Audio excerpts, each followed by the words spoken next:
네, 계속해서 포항에서 전해드리겠습니다. 경북 동해안 지역은 오늘 동풍의 영향으로 오후부터 구름이 많겠습니다. 오늘 아침 최저 기온은 9에서 14도 분포를 보였고 낮 최고 기온은 21에서 24도로 예상됩니다. 낮과 밤의 기온차가 커 건강관리에 주의가 필요합니다. 바다의 물결은 동해 전 해상에서 0.5에서 2.5m로 오후에 약간 높게 일겠습니다. 포항에서도 저렴한 가격에 내 집을 마련할 수 있는 지역주택조합이 추진되고 있습니다. 하지만 포항시는 전국적으로 주택조합 추진 과정에서 문제가 많다며 조합원 가입 등의 주의를 당부했습니다. 임재국 기자가 보도합니다.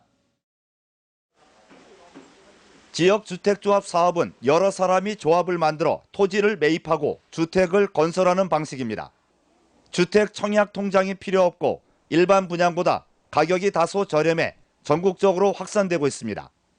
포항에선 오천읍 원동 1지구에 주택조합이 추진되고 있습니다. 원동 1지구 토지구역정리사업 지주조합에 토지 사용 승인을 받아서 저희들이 그걸 근거로 해서 지역주택조합원을 모집하고 예정 세대수의 50%가 넘으면 총회를 거쳐서 지역주택 총회를 거쳐서 설립인가를 시청에다 제출할 예정입니다.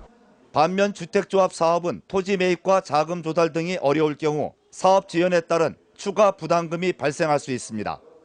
특히 주택 사업에 전문성이 부족한 조합원이 사업 주체여서 추진 과정에 불확실성과 위험성을 안고 있습니다. 조합원이 된다는 것은 그 아파트의 그 분양자가 아니고 사업 주체가 된다는 그 의미가 있습니다. 그래서 사업 자체의 기간이라든지 비용이라든지 이런 문제가 발생했을 때 그 모든 것을 조합원이 각자가 끝까지 책임을 져야 된다는 이런 문제를 조합원들이 인식을 해야 될 것입니다. 전국적으로 지역주택조합 설립추진위원회는 120여 곳, 지난 2012년부터 국민신문고에 접수된 관련 피해만 200여 건에 이르고 있습니다. MBC 뉴스 임재욱입니다. 경북 동해안의 우수한 R&D 기반을 지역산업과 연계해 기술 사업화를 촉진하고 새로운 성장 동력을 창출하기 위한 연구개발 특구 지정이 속도를 내고 있습니다.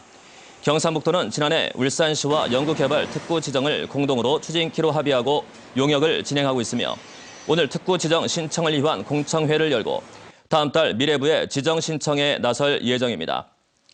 동해안 연구개발 특구는 울산과 포항, 경주시 일대 6개 지구 23만여 제곱킬로미터에 첨단 에너지 부품 소재와 바이오 메디컬, 에너지 자원 개발 등을 육성하는 계획을 담고 있으며 특구로 지정되면 매년 국비 100억 원이 투입되고 각종 세제 혜택이 주어집니다.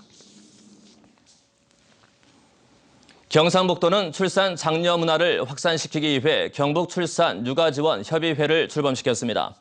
대구 고용노동청과 도내 10개 회사가 참여한 출산육아협의회는 상호 협약을 맺고 아이 낳고 키우기 좋은 기업 만들기에 적극 나서며 이를 확산시키는 데 앞장서기로 했습니다. 참여 기업은 근로시간 단축이나 유연근무제를 도입하고 직장 어린이집 확대 설치와 직장 도서관 등을 설치 운영할 방침입니다. 농업인 10명 중 8명 이상은 작업 도중 낙상이나 농기계 사고에 의해 다치는 것으로 나타났습니다. 농협이 지난해 NH 농업인 안전보험에서 보험금이 지급된 11만 8천여 건을 대상으로 농작업 재해 실태를 분석한 결과 낙상 사고가 전체 48%로 가장 많았고 농기계 사고가 32%, 감염과 기생충 질환 2.8% 등이었습니다. 농협은 이번 분석 결과를 토대로 농민들을 대상으로 낙상과 농기계 사고 예방 교육을 하는 등 농작업 재해 예방 프로그램을 개발할 계획입니다. 포항 북부경찰서는 정신장애가 있는 손자로부터 여러 차례 폭행을 당해온 73살 김모 할머니에 대해 범죄 피해자 지원 활동에 나섰습니다. 북부경찰서 덕산파출소는 김 할머니 집을 방문해 상담 등을 실시하고 식료품 등을 지원했습니다.